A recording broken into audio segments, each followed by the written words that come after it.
Hi, how do you take care of yourself? What about your team? How do you like to care about your team's well-being and mental health? The Future of Workplace 2021 HR Sentiment Survey and the Forbes reports that 68% of senior HR leaders and 40% of CHROs rate employee well-being and mental health as a top priority. Yes, the corporate well-being market is now estimated to be $20.4 billion in the United States and is forecasted to grow to $87.4 billion by 2026. The question is, what is really working and why is taking care of our people hard work? Hi, welcome to Dear Workplace, where we study changes, trends, and challenges in the workplace. I'm Monica Kang, founder and CEO of Innovators Box and the host of this podcast. And today, I'm excited to explore all about how we rethink well-being at work as a person and for our team. But there's 40 hours in a week, and weeks turn into months, and months turn into days. And that is a life. And then a life needs to be meaningful. And I want them to have meaning and to be able to look back and have these phenomenal memories and experiences and to help them grow. I don't want it to just be a 9 to 5 and a paycheck. I want it to be a growth and a development where they can be like, okay, that was worth it. I was meant to be there. I wanted to be there. I was a part of it for a reason. Having somebody there to listen to you and then ask powerful questions, insightful questions, I think that's completely worth any investment. All those people's lives that you're going to impact, the trajectory of your company, that is completely worth it, in my opinion.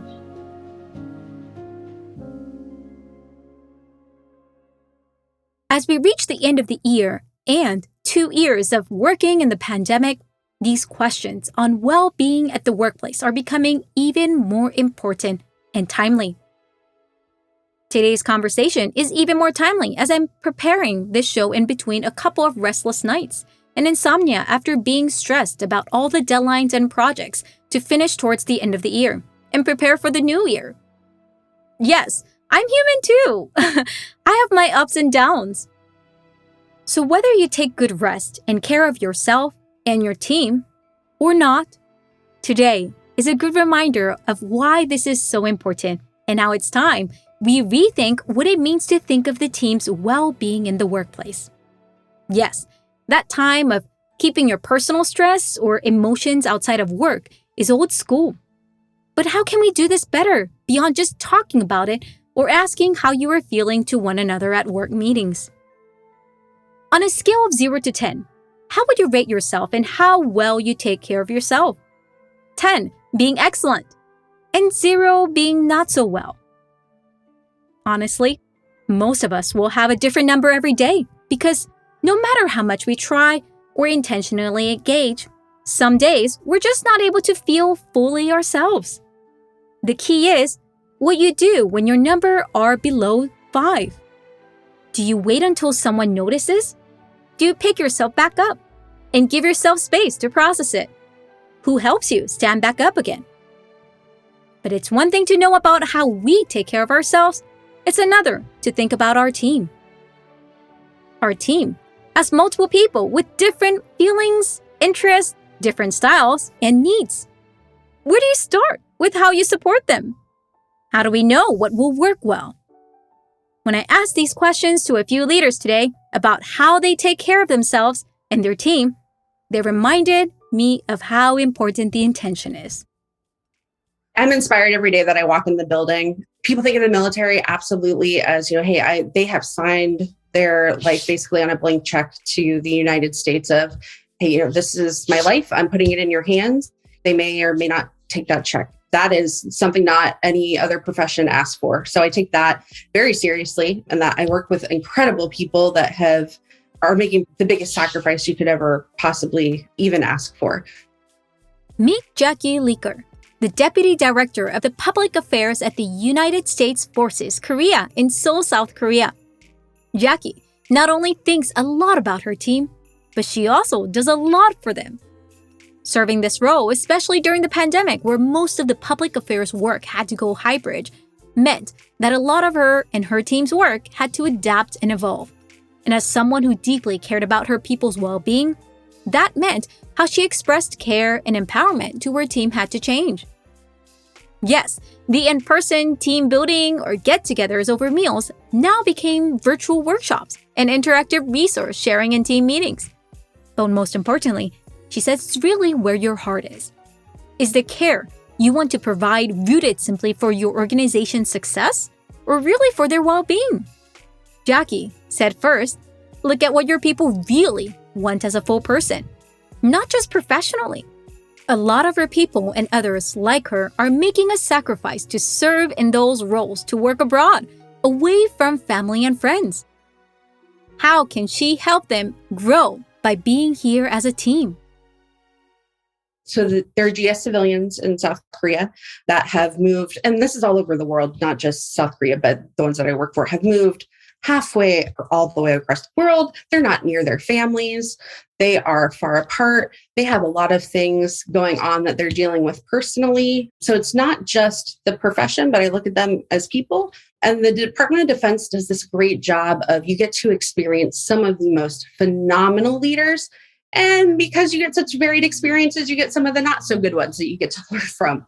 So I took some of that and I said, hey, work it's important. The mission and being here, it is so incredibly important. This combined defense of the peninsula, this alliance that we have. But there's 40 hours in a week, and weeks turn into months, and months turn into days. And that is a life. And then a life needs to be meaningful. And I want them to have meaning and to be able to look back and have these phenomenal memories and experiences and to help them grow. I don't want it to just be a 9 to 5 and a paycheck. I want it to be a growth and a development where they can be like, okay, that was worth it. I was meant to be there. I wanted to be there. I was a part of it for a reason. And so looking at that concept, I thought, okay, how can I bring meaning? How could I bring meaning? Yes. How often do we honestly serve from this lens? How often do we really ask our team what care, support, and well-being mean and look to them? And yes, I understand what you may say next. Not enough time, resources, or budget. But hey, when there's a will, there's a way. Which is how even Jackie with a tight budget working in a government still finds ways to support her team in a caring and thoughtful manner. Here are some suggestions she shares. Get ready to take notes. So budget constraints, sometimes COVID-19 certainly impacted us. But if you have budget constraints, if your team is already together for weekly staff meetings, we just add maybe 20 to 30 minutes at the end of every meeting. And it can be hard skills or soft skills. So, hey, here's a bunch of cards for photography. Everybody go out and take some photos tonight and we'll have a team competition. But hey, let's talk about leadership framework. Where are you as a person? Where do you want to be? What are the barriers that are preventing you from getting there? And then, hey, can we talk about education or professional development? And it can be personal goals really too. If they want to go run a 10-miler, hey, are you working too much? Do you need to go run a few miles after work to relieve that stress? So it can be just regular training, and that brings the team together. And they also provide the training, so it doesn't have to fall on one person to do it all. And then they all support each other. So they show up for each other because they know how much work goes into it. Another part that we really enjoyed doing, and this is our annual evaluations, like people cringe. And it's this horrible system, but I take it as an opportunity because to me, it's one document that shows an entire year's worth of work. But I use it as an opportunity to get to know them and ask the questions of, what do you like about your job? What do you find challenging? How can we make work more fun? And you'd be amazed at the responses that they give you. And that when we incorporate that, and how much more drawn in they are and engaged they are and more fulfilled that they are. And they're ideas that I don't need to have as a leadership. Like the 22 of them are way smarter and combined. And I do way better hiring people that are smarter than me and do have all these skill sets that I don't, because they bring so much more to the team than I do. So evaluations don't sound very exciting, but they're a great opportunity to get to know and sit down. Hey, what are your goals? What do you want to accomplish? What training? It doesn't have to be public affairs. If it's public affairs, that's great. I want to help you achieve that. And then give resources to them. And then they provide feedback to me too. Hey, is there anything going on the team that I don't know about, that I need to know about? Is there anything that I'm not providing you that I should be providing you? Is there information you're not getting? So it gives me some really good feedback too as a leader, and a safe space for them to kind of share that information, because maybe sometimes we don't create enough of those opportunities to give that feedback to leadership, where maybe the whole team is feeling a certain way, but we don't create that space to give that. And I think for me, it's a great opportunity to say, okay, I have given this direction of where I want to go as a public affairs team, and we didn't quite get there. So I'm going to take this mirror and turn it around and be like, okay, what did I not communicate? What was not clear? What were the expectations? And it's a leadership issue if the whole team didn't get there very clearly. So there's a lot of, I think, small pieces that I look at a little differently than people would normally think of for a DoD mindset. But again, it's like the biggest employer in the entire world. So I run into people and get mentors and walk across the hallway and get inspiration from them too, and find trainings and ideas. And the Department of Defense is filled with amazing leaders and inspirational people, and not just leaders, but every level of people that are looking to do better and to change the culture in really great ways. So many gem insights and a reminder on framing. Did you jot it all down? Here are a few things I wrote down for myself too as I was re-listening to this conversation as I was preparing the show. First, budget constraints aren't the barrier to successful team building. You can embed it within your existing routine. This is what I often found to be true in my team building too. Hence, why I recommend it to a lot of my clients that I coach and work with. Build in team care, team development, and creativity time within your work routine instead of feeling like it's a separate time you have to do. Second, team care and team development doesn't have to always be about work or just about work you do. Make it fun and mix it up. Have different people lead to divide up efforts. Third, make feedback sharing and evaluation an opportunity to learn about them as a person instead of time to criticize. Fourth, if something is not working well, turn your mirror and look at yourself to see what you could improve as a leader and how you lead the team. And lastly, look for mentors and inspiration everywhere, both within and outside your organization, and not just in leadership roles, but everywhere. The more we learn, the more we could find how we could serve others intentionally. And this isn't just Jackie who feels this way. Bonnie Kim, a serial entrepreneur and a coach in LA, shares the most important element in how a leader could do better team well-being and team development is having a better understanding of oneself as a person and a leader. Yes, self-awareness is important. Without it, you may not even know why your team is struggling or needing help, nor how to support them. Ouch!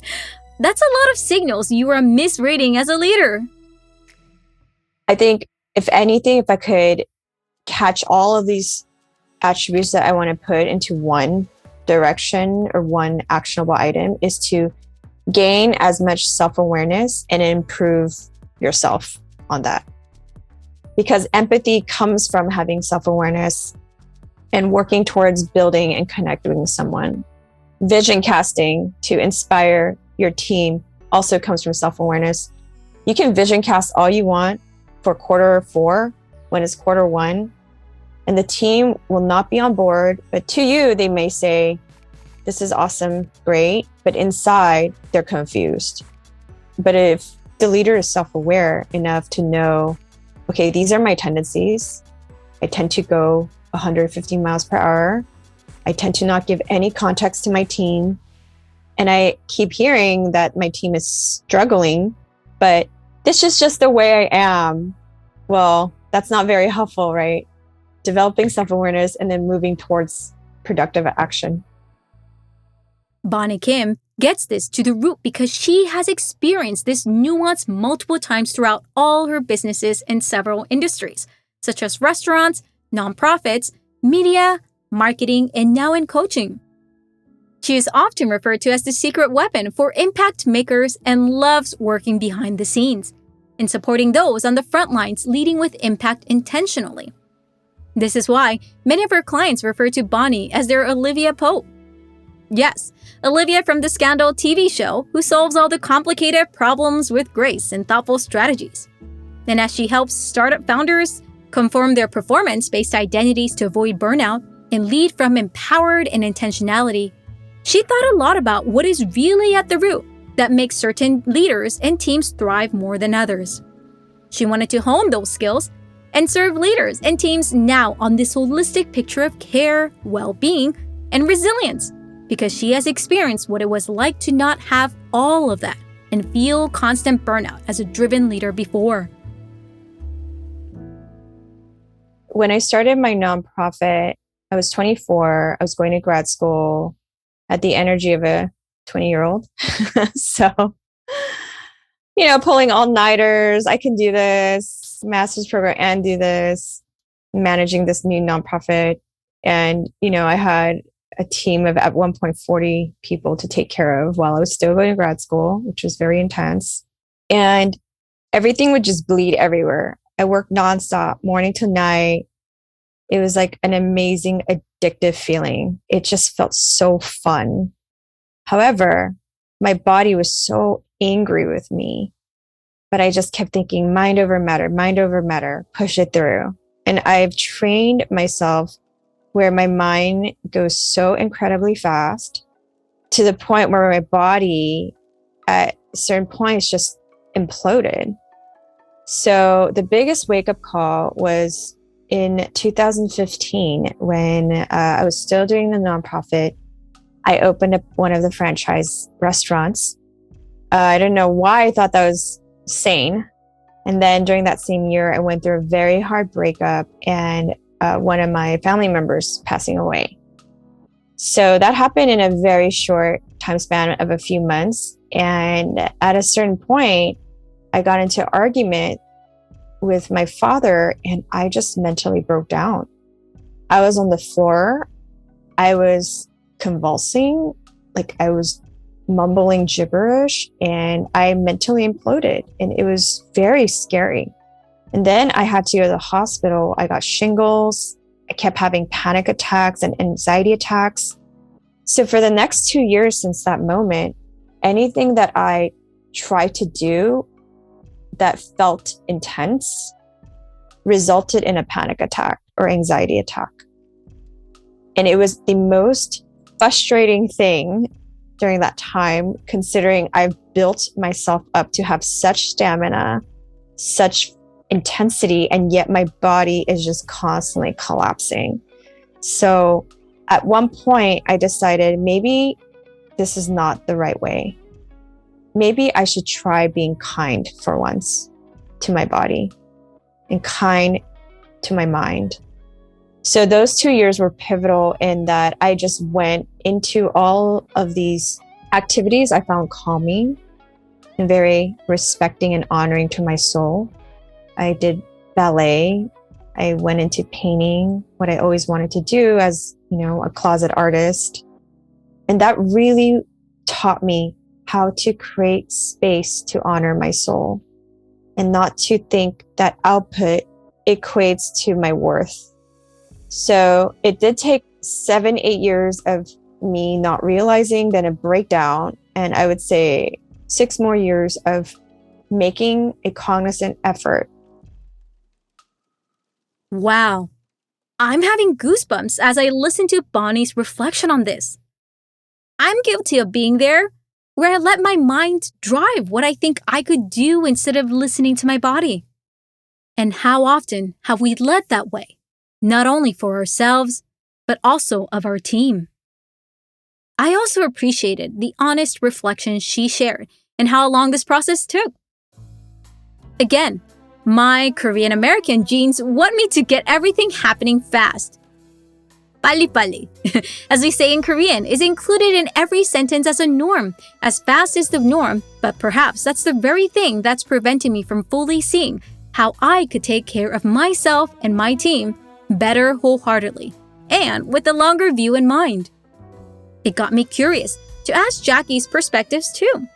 Jackie, why do you really care about how your people show up and their well-being at work?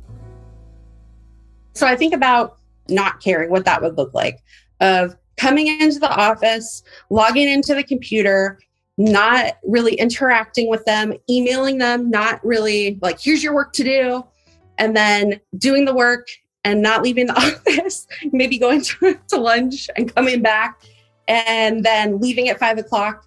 That is not fulfilling to me as a person at all. If I only get one lifetime, I want it to be meaningful and fun and impactful, and I want to do good things for people. And I think life is so hard. The struggles that people have at home and going on and things that I have been through, if I can lift that burden a little bit, that's, I think, what's most meaningful and impactful to me. Just because life is hard enough, I do not need to make anybody's life harder than it already is, because the outside world does that enough. So if I can create a good, safe place for people to be authentic and to maybe bring ideas to create new processes and things that they can be themselves, because I haven't always had that for myself. I love the idea of that. I'm not perfect in any way. And we are like a bureaucratic organization, and chain of command and mission are really important. But the great part about, they actually do work really well, because when you take the time to come together as a team and create that space, when you do go into a crisis and emergency and you are maybe communicating really short orders, that trust is established, and they know that, hey, this is not how I normally communicate. I am asking you some things that are really, outside of the normal, but they understand, and it works fluidly because that communication, that trust is already established. So anything I can do to make their lives better, because otherwise it's not fulfilling to me if I can't do that. Yes! Create meaning for others. Life is short. Let the intention and drive help you identify how you want to support your team. It's never going to happen overnight. So this intentionality is so key. What about the skill of self-awareness? Bonnie, what advice would you share in how we could hone our eye of self-awareness so that we could be a better leader and be more intentional in how we serve and lead our team with care? I might be biased here, but Monica knows this very well because we were both coaches. Please get whatever resources you can, including coaching. If you think about the ROI on that, one big decision that you might make, even micro decisions you might make, having somebody there to listen to you and then ask powerful questions, insightful questions, I think that's completely worth any investment. All those people's lives that you're going to impact, the trajectory of your company, that is completely worth it, in my opinion. So that's definitely one resource. Just have somebody who's trained, not just a friend, not just your family. They might give you moral support, but they're not trained in knowing how to listen or how to ask certain questions to evoke awareness. I would say the second thing is to focus on your own needs first. Sounds selfish, sounds kind of counterintuitive when you have a team and other people you have to be responsible for, but get your ducks in order. Make sure you are indeed exercising.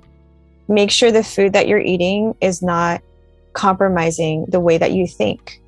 Make sure you do take some time to sit down and just blank out for 15 minutes or think about one thing that you do appreciate. Maybe write it down. Keep your personal life in order so that any emergency, either from your company or other people, wouldn't start bleeding into your personal flourishing, and guard that as much as possible. I personally switched over from being very reactive to other people's needs, especially because I want to be responsible, to blocking that out, putting those boundaries up, and exploring what it is that I need to fully feel safe. How much of it do I need to fully feel safe? And to even question, am I making excuses?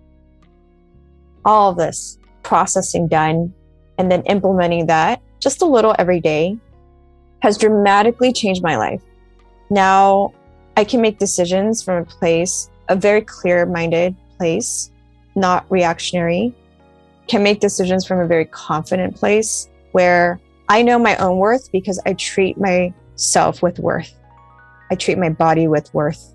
And because I know that, when I see that something is encroaching upon my boundary or my personal worth, I know when to put that wall up and say, this is just not for me right now. So first one, get a coach. Second one, really have your own personal needs met first. Yes! This is why the expression self-care is not selfish came to the surface, often among my coach and therapy friends. When we don't make space to take care of ourselves or know how to support our own needs, then how could we support our teams and have the energy to hear their pain points? We will miss it. So to invest in your team's well-being, don't focus just on the how and the tactics. First, think of why you want to do it and how you've taken care of yourself well too. What a timely reminder as we wrap up 2021 and welcome a new year very soon. Thank you, Bonnie and Jackie, for how you lead, serve, and show up with intention and care. Thank you all for joining us today to reflect and learn new ways of how we could rethink team well-being. I hope these conversations inspired you to find new ways to care for and thrive at work and in life. I hope you enjoyed today's show. This is your host, Monica Kang, founder and CEO of Innovators Box. I can't believe this is already our last episode of 2021. I wanted to thank you again for joining each week to rethink how we thrive at work at Dear Workplace. Please continue to share your questions and thoughts with us, and we look forward to exploring them. Hope you are taking a moment to add some more rest and recharge this week. And can't wait to see you again next week as we continue on our series in 2022. Enjoy our Pause to Wonder music also by Innovators Box Studios that you're hearing now and throughout the episode. Have a great 2021 ending and a wonderful 2022 start. See you next week.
Hi, I'm Kelly, a creative intern at Innovators Box, and I hope you're enjoying Dear Workplace.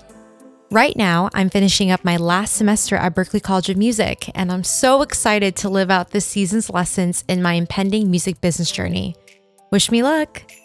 This show is brought together by our awesome team, Sam Lemmert on audio engineering and editing, me on marketing, Akriti Pandey on website, Monica Escobar on branding, Leia Orsini on social media graphics, Sarah Piandelita and Flor on project assistance, and Luke Helder on music.